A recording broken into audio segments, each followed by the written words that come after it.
성도 여러분 안녕하십니까? 새벽 말씀 묵상입니다. 초기의 사사 운니엘, 에훗, 삼갈, 드보라를 거치는 동안 이스라엘 민족은 이방의 여러 민족들의 지배를 받게 되었는데요. 메소포타미아, 모압, 블레셋, 가나안 민족들로부터 지배를 받거나 압박을 받아왔습니다. 오늘은 기드온에 대해서 이야기할 건데요. 기드온 하면 여러분 무엇이 생각나십니까? 저는 기드온이 하나님의 부르심을 받았을 때 정말 저를 부르셨는지 시험하는 그런 장면이 생각나는데요. 그가 시험으로 양털만 적게 해달라고 했거나 또 양털만 말라있는 표징을 통해 결국 그는 하나님의 부르심을 확신하게 됩니다. 그가 사서로 부르심을 받았을 때 상황도 다른 사다들과 같은 비슷한 상황이었습니다.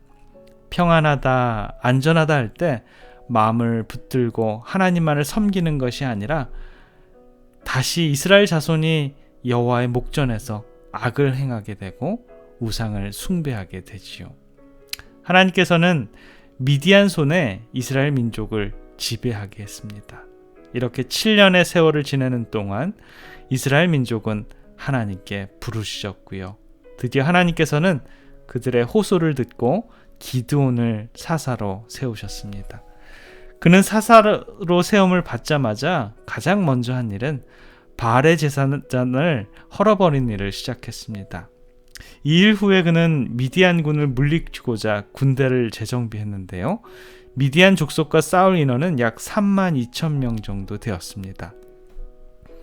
기드온은 미디안 군사의 수에 비하면 너무도 작은 인원이어서 선전포고도 하지 못하는 실정인데 하나님의 음성은 이렇게 들려옵니다.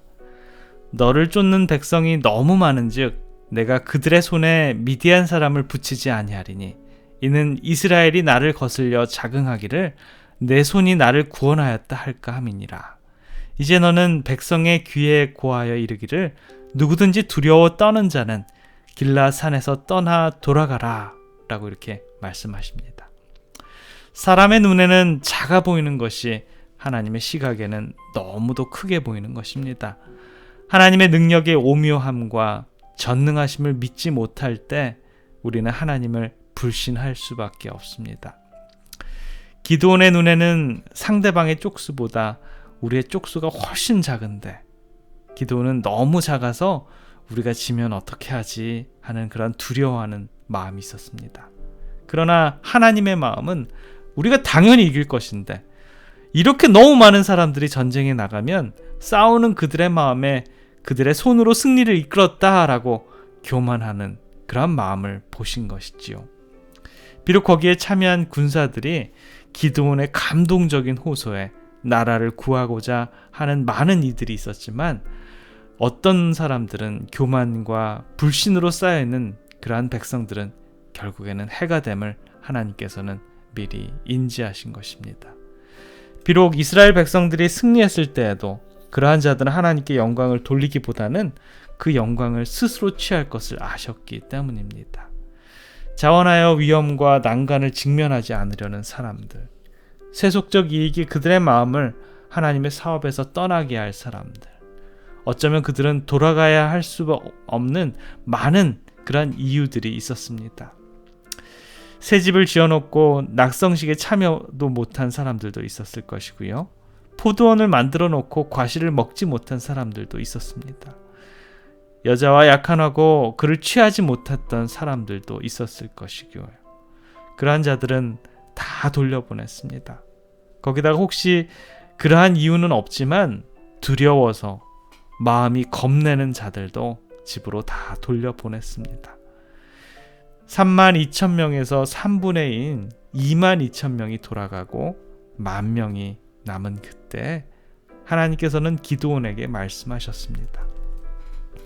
백성이 아직도 많으니 그들을 인도하여 물가로 내려가라. 거기서 내가 너를 위하여 그들을 시험하리라 라고 합니다. 여러분들 이 이야기 다 잘 아실 것입니다. 하나님께서는 물을 어떻게 마시느냐에 따라서 하나님의 정예 부대의 부대원으로 뽑힐 수 있게 되었다라는 것입니다. 가장 목이 말랐을 때에도 적의 경계를 흐트리지 않고 주위를 감시하면서 물을 마셨던 300명의 정예 군대만이 하나님의 병사가 될 수 있는 자격이 되었다라는 것입니다. 그들을 세 떼로 나누어 각 손에 나팔과 빈 항아리를 들리고 그 안에 횃불을 감추게 하고 나팔을 불매 3면에서 항아리를 깨고 횃불을 밝혀 그들을 놀람과 공포 속에 만들게 하자. 갑자기 잠에 깬 미디아 군사들은 놀라서 그들 서로들을 죽임으로 그들은 멸망당하게 됩니다. 하나님께서는 가장 훌륭한 전쟁 전략가이십니다.